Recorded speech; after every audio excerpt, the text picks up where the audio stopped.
saya yakin.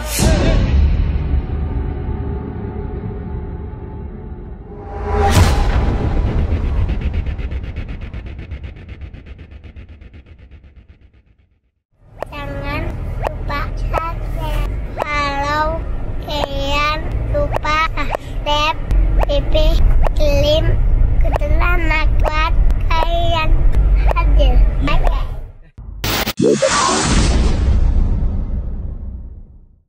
Assalamualaikum warahmatullahi wabarakatuh. Belakangan hari ini kita sempat dihebohkan dengan sebuah pemberitaan sumpah pocong, yang mana sumpah tersebut dilakukan oleh seorang pria yang masih muda, mengingat sebuah kejadian yang cukup menghebohkan di tahun 2016 silam. Sumpah pocong ini akhirnya terjadi dikarenakan adanya pengakuan bahwa kejadian pada saat itu adalah sesuatu yang tidak melibatkan orang tersebut. Namun, apakah kalian tahu sumpah pocong itu apa? Sumpah pocong adalah sebuah ritual yang dikenal dalam budaya Indonesia, khususnya di kalangan masyarakat Jawa. Namun, kata sumpah dalam dorongan psikologis itu ada dua macam. Itulah yang harus kita ketahui terlebih dahulu. Agar apa?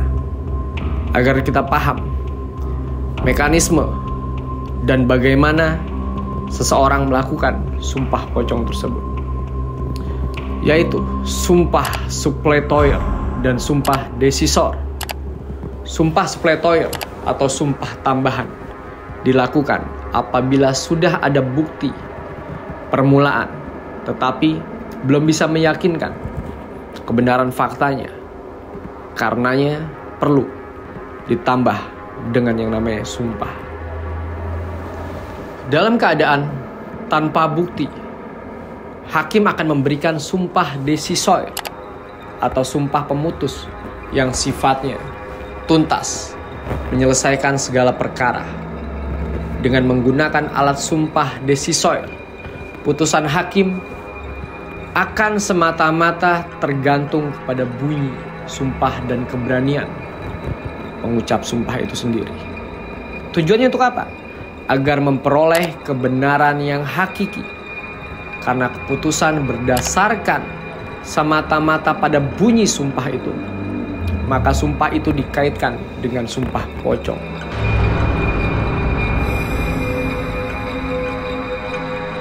Sumpah pocong itu dilakukan untuk memberikan dorongan psikologis pada pengucap sumpah untuk tidak berdusta.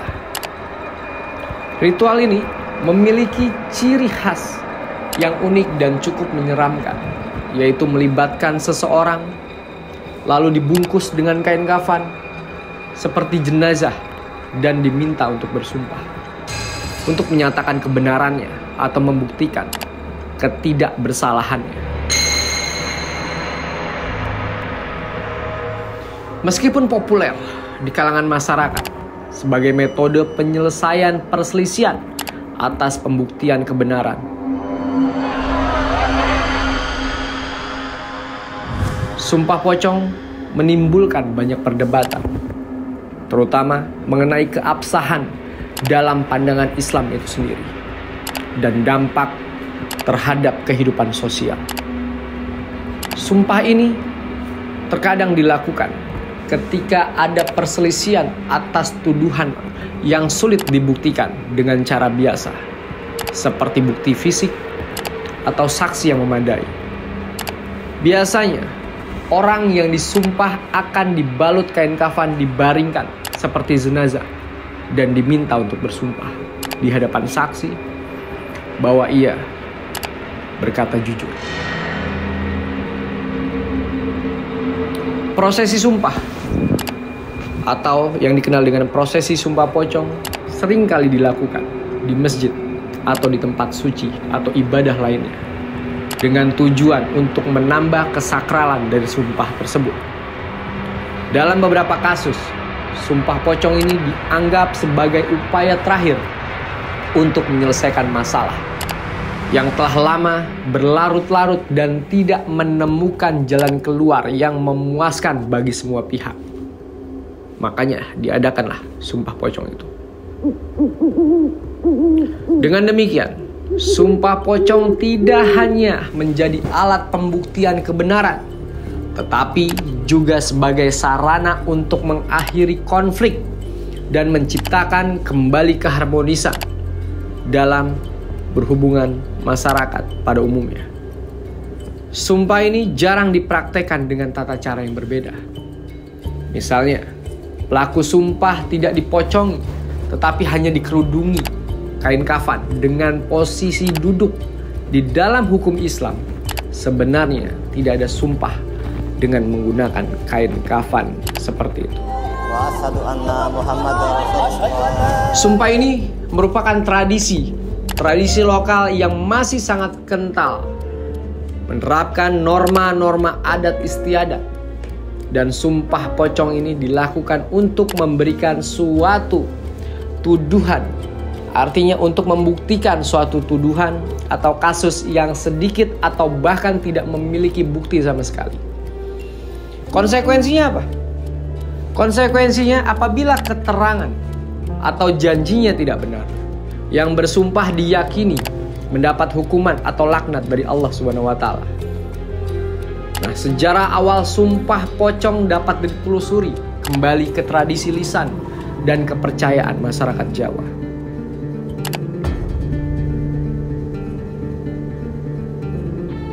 Kalau kita ditanya, bagaimana dan siapa? Sedangkan untuk menentukan siapa yang pertama kali melakukan sumpah pocong, itu sulit dilakukan karena tradisi ini tidak memiliki catatan sejarah, baik resmi ataupun non-resmi, dan lebih merupakan bagian dari kepercayaan seseorang atau kepercayaan rakyat yang turun-temurun dilakukan hingga saat ini. Mungkin praktek ini kemungkinan besar sudah ada sejak lama karena tidak ada satupun yang mencatat sejarah pertama kali sumpah itu dilakukan. Akhirnya, praktek sumpah pocong ini berkembang sudah sejak lama, berkembang dalam masyarakat Jawa yang memiliki berbagai ritual dan kepercayaan tentang dunia gaib dan makhluk astral lainnya. Biasanya, masyarakat akan berkumpul dan melakukan ritual tersebut dengan penuh keyakinan, karena mengharapkan agar pocong memberikan keadilan sesuai dengan apa yang mereka yakini. Makanya dinamakan dengan istilah sumpah pocong.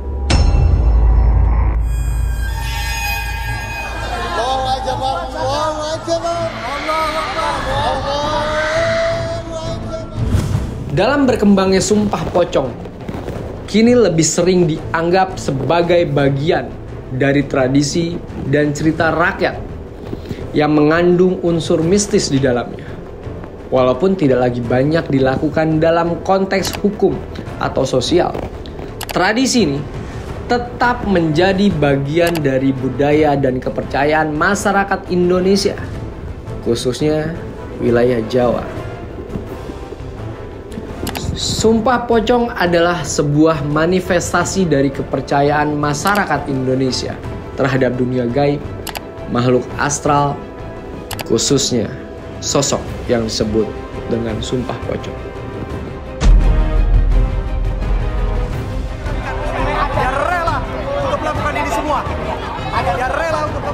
Meskipun tidak ada catatan resmi, catatan pasti mengenai siapa yang pertama kali melakukan sumpah ini, tradisi ini menggambarkan kekayaan budaya, intelektual, dan kepercayaan lokal yang telah berkembang sejak zaman dahulu kala.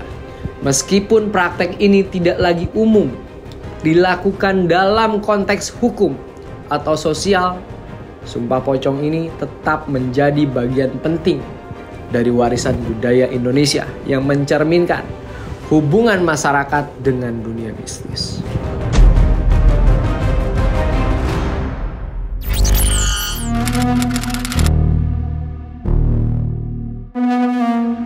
Pada dasarnya, mengucapkan kalimat tauhid atau bersumpah atas nama Allah artinya seseorang itu bersumpah di hadapan Allah Subhanahu wa taala, diwajibkan untuk memenuhi sumpahnya karena sumpah adalah bentuk keseriusan dan kejujuran. Jadi, kalau sudah bersumpah atas nama Allah, tidak boleh mengingkari sedikit pun.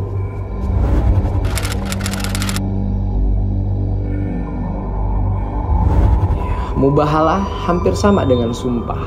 Mubahalah adalah berkumpulnya suatu kaum apabila terdapat perselisihan di sana di antara mereka dalam suatu perkara yang tidak bisa ditemukan jalan keluar. Makanya disitulah ada yang dimaksud dengan mubahalah.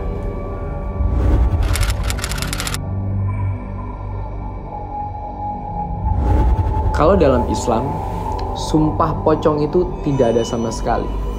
Karena sumpah hanya bisa dilakukan atas nama Allah, tidak dengan makhluknya atau bahkan dengan satu benda tertentu.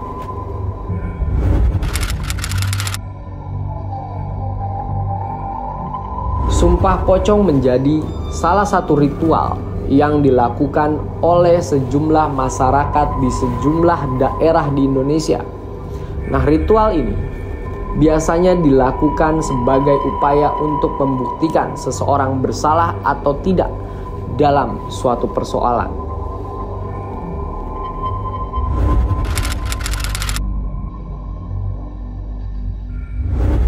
Yang harus kita ketahui terlebih dahulu, pada sumpah pocong, pocong sendiri adalah simbolisme kematian di dalam Islam. Nah, dalam lingkup hukum, bila sumpah pocong diizinkan hakim untuk menjadi sumpah pemutus, maka ada juga hukuman bagi orang yang bersumpah palsu.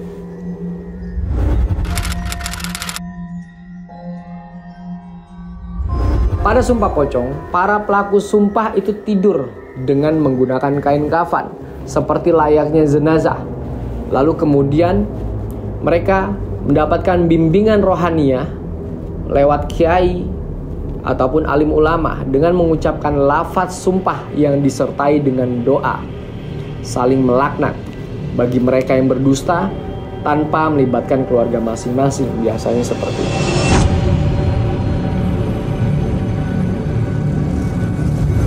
Nah, sumpah pocong yang saat ini sedang viral yang dilakukan oleh seseorang yang mungkin pernah dijadikan sebagai terdakwa atau tersangka di salah satu hukum yang ada di Indonesia. Sebut saja korban di sini atau orang yang melakukan sumpah itu adalah Saka Tatal. Sumpah pocong yang dilakukan oleh Saka Tatal yang dilakukan di daerah Cirebon, Jawa Barat. Dalam sumpah pocong ini, Saka Tatal mengaku siap diajab Allah apabila ia melakukan kebohongan. Bahkan Saka Tatal adalah seorang mantan terpidana pembunuhan Vina Cirebon. Saka Tatal mengajukan peninjauan kembali atau PK terkait kasus tersebut. Nah, tujuannya agar dibuktikan secara sumpah itu apakah ia melakukan atau tidak. Jadi sumpah pocong yang dilakukan adalah satu simbolisme untuk membuktikan bahwa pengakuan dirinya dia tidak bersalah, dan apabila memang dia bersalah, dengan sumpah tersebut akan terjadi azab yang kita sendiri tidak tahu dengan sumpah yang dilakukannya. Yang upaya untuk membuktikan bahwa dirinya seperti yang tidak dituduhkan, seperti hukum yang sudah dijalankan.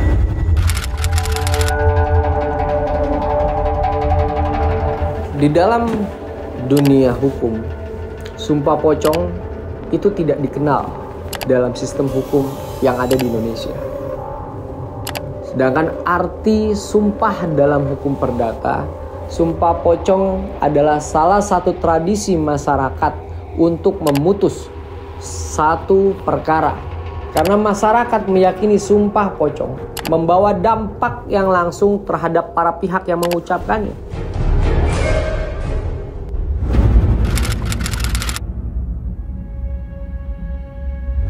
Pelaksanaan sumpah pocong tidaklah bertentangan dengan syariat Islam, walaupun memang tadi sempat saya sampaikan tidak boleh melakukan sumpah selain atas nama Allah. Namun di dalam syariat Islam, sebab di dalam sumpah itu dikenal dengan adanya takdirul yamin atau pemberatan sumpah. Biasanya pemberatan sumpah hanya masalah pakaian. Orang yang bersumpah tidak dijumpai hukuman dalam Islam.